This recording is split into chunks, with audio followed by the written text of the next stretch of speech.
Coach, when you ran that last play of NC State, 8.1 seconds left, I watched it over and over, and it looks like True was the primary option from the get-go because the ball, Shell gets it into Malik, and the way Trey moved to receive the pass, and it looked like it was, he turned that defender in and went right there. Well, was that the primary option? No, it wasn't, but I told the players it's a little bit on me if it wasn't enough clarity of what was supposed to happen. But it was a two-man game between Trey and Malik, and then Trey got downhill, and he's made a play that we have struggled to make all year, the ball side read, and he made it. And when you do the right thing, sometimes you just end up with some luck and the right things happen. And he kicked it to True, and then, you know, that's all we're trying to do is just find the best shot in that moment. But it's supposed to be a two-man game between Malik and Trey right there on the wing slot area. But did a roller coaster to get there, but we got there. Malik was tripled. Yeah, he was. He was. And we expected it. We tried to flatten the court and get it to him around the elbow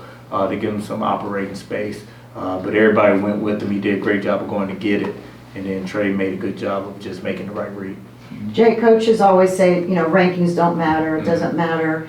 Your team maybe, we don't know yet, but what you've done so far, and especially last week, you may be ranked. Does it mean anything to get into the top 25 at this time of year?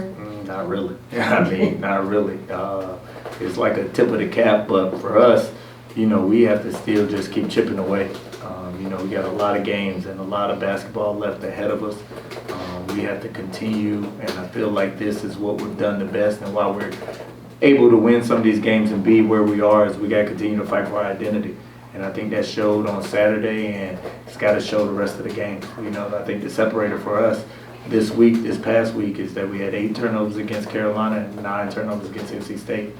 If we do that, we can be in every game and win every game.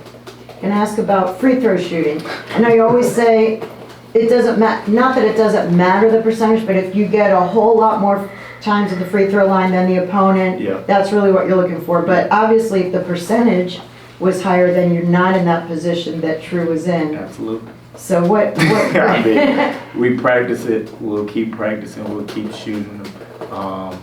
You know, if we could have everything, we would. You know, that's why for me and for us this year, it's more so about quantity. So if we can get 32, 34, now if we make, if there's a day we make 26, we're gonna be really good. But if we can get 32, 34 and make 19, 20, and that's what we have to do. That's just the way we're built this year. That's the way our team is built. You know, we're built with size, physicality. When you do it that way, you lose some stuff. And it doesn't mean you can't be good. You know, you go in the game and you shoot 50% from the free throw line and only make 3 threes and still win the game. So it shows you that there is other ways to be good. You just have to buy into doing it. Coach, more on True.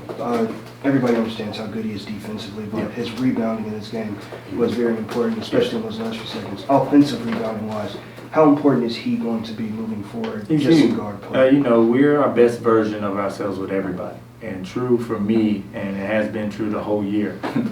True. But he's our X factor. You know, he's the guy that can come in and get 3 steals that turn into something. Come in, he hit 2 of the 3 threes.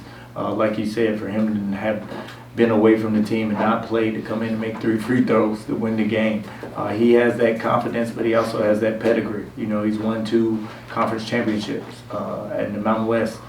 So he's been in moments like that that matter. He's been around winning. All that stuff shows up in those moments. And for us, he's kind of our X factor for our team. So going down the year, you know, this role with him coming off the bench, he gives us a punch. He puts people in their natural positions with him coming off the bench and being able to score and get after it a little bit more. So I'm excited. What are you expecting from Virginia Tech? I mean, they just lost to Florida State, but we know that Florida State is capable of beating teams. What are you expecting from them tomorrow? You know, Florida State's playing a lot better. Coach Laux has done a great job just adjusting their style of play. Second part, Virginia Tech's really good. They're a tournament team. They lost 3 games on buzzer beaters. Stanford, SMU, you know, one other team. So they should be a 9-10 win team in the conference. They have a really good coach who's won everywhere he's been, Coach Young. So they are really good. I know their record, I don't even, they're like 7-6 or 7-6. 6 and 7. 6 and 7. But I mean, they're 8 wins, 2 points or less, you know, their losses. So they're a good team, they're a tournament team, that's why they're right there. I expect them to be desperate. They won big games. They just won at Clemson before the Florida State game.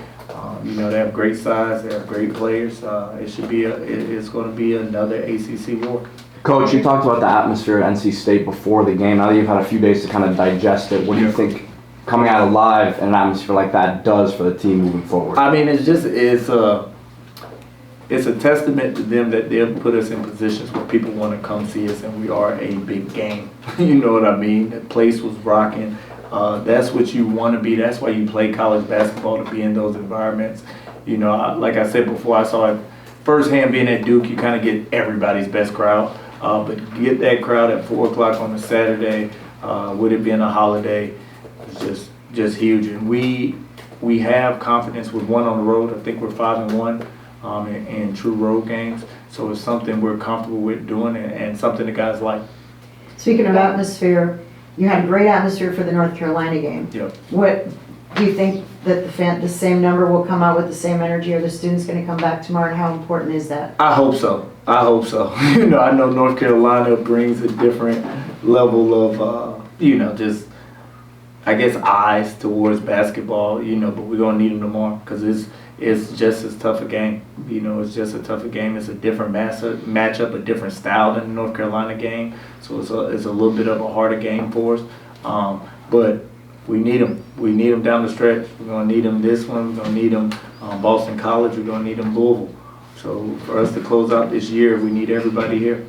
Rebounding, specifically offensive boards, was a big part of your team's identity. Is that something when you came in you kind of wanted to establish? And I guess what's the mentality of, you know, having everybody be hungry for that? It's who we have to be good. You know, with the makeup of the team, and like you said, it's one of the first things we talked about, and one of the first things we said we wanted to do.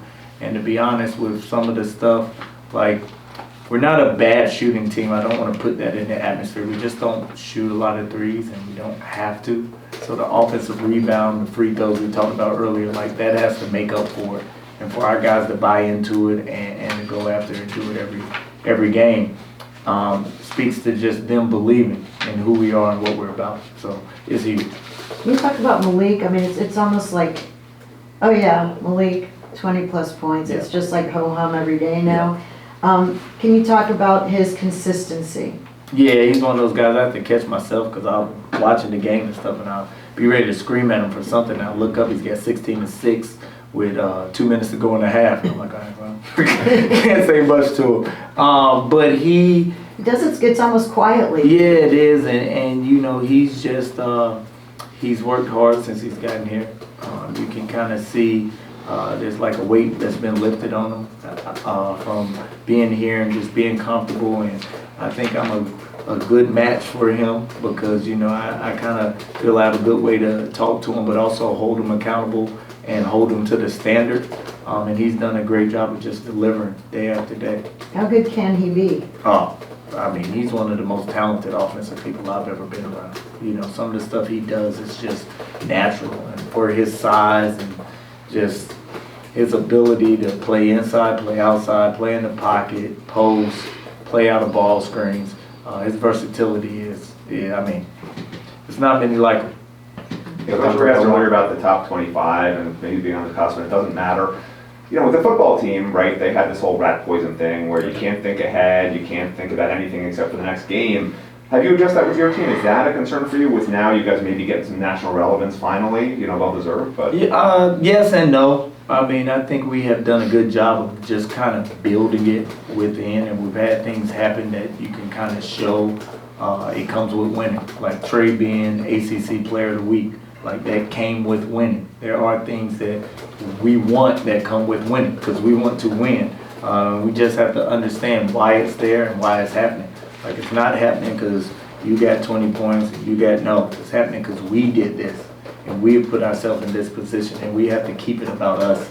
And that's the most important thing, is just making sure that this all comes back to us and comes back to that the foundation of all this is because we're winning. Coach, you're at this 20-win mark now, positioning yourself well for the ACC tournament. I know you're not looking that far ahead right now. Just what does it mean for you coming in your first year and you're already at this achievement so fast? I really thought about it, to be honest with you. Did I say I expected to win 20? Yes, I did. And that's why you come to this place, because it gives you the opportunity to win and compete for championships. Now, does that, just because I say that, does that mean it's going to happen? Absolutely not. So I am grateful and thankful to everybody who's been involved to get us to this point. But like you said, we want more. We want more. We want to be as good as we can be and see what comes with that. And of course, like just coming down the stretch, you put yourself in a position where you're in position for some crazy could happen at the top of the league, and it's a losing streak away from being right there. So we just got to continue to keep chipping away, and then when everything's said and done, just see where you are. So you really thought when you started this season, you put these guys together, you thought this is a 20-win tournament team? Yeah, I did. I thought it was more, to be honest. I feel like, we have grown and we've had to go through some stuff in the season that has put us here, but I felt like we should either be here or be a little bit ahead at this point with what we have and my expectations and standard of them and what we can build. So, we're right where we need to be right now. And everything that we've gone through has prepared us for this close. Now we just have to continue to close and just take it one day at a time. Peter, you're also With Timo, Noam, and Sali before the year, you said getting them kind of caught up to speed with the tempo of the game and everything would be their biggest adjustment. How do you feel like they have adjusted to that 25 games in? They've adjusted well, and it's the time of the year where your rotations start to shrink. And so those guys aren't playing extended minutes, but in their minutes and in their roles have been really good. Timo comes in, Timo's best position is a wing, but with Marcus's injury, we've had to play him more as a 4. Timo is a bigger guy who can play out of actions, play in ball screens, and make reads and stretch the court with his shooting. But everybody's kind of had to adjust with Marcus being out, then Dante's injury, and then True being out for a little bit. So it's been kind of moving pieces around to make them fit. So Solly's done a great job. He comes in and adds just physicality to the game. Timo adds the shooting. Him and Noam both add the shooting just to stretch the court. So although they're not getting great extended minutes, in their minutes and in their role, they're doing a really good job. Coach, they're basically man-to-man, Mike Young Yep. team. They switched to the 2-2-1. Do you expect a little reversal of that against us where we're not shooting the 3 that well? No, I haven't, because we're really good against zone. You know what I mean? If you look at our numbers against zone, we're really good. And so a lot of teams go to zone thinking like it's going to slow us down and stuff. We've had a few games where it did slow us down, but we attack it well. Even like North Carolina State threw his own out, one possession, and we got a 3 out of it. I expect Coach Young, he's an old school coach, which is why he's one of the best. He's going to do what he does and get my team to execute what we're about. We'll do that. The only thing I think that they've shown that I expect is maybe a double on Malik. But I expect him to come in here and execute at a high level like he always does, and guard the way that they always do. I think that's who he is.